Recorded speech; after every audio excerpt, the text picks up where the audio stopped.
Home Remedies presents How to Ease Inflammation, Nerve Pain and Joint Pain with this herbal infusion.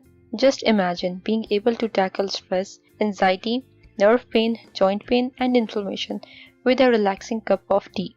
Yes, this is possible. A tea made with the leaves of holy basil.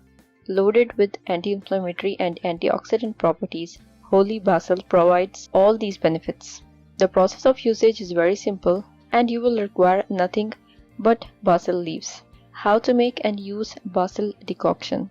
Simply boil 12 to 15 basil leaves in 1 cup of water till it is reduced to half and drink it 2 to 3 times in a day. How to make basil juice. Simply crush 10 to 15 basil leaves, extract its juice with the help of thin cloth and consume at morning. Basil is an excellent herb if you take it orally in a limited dose for a short period. I would always recommend to use any herbal remedy for 4 to 6 weeks.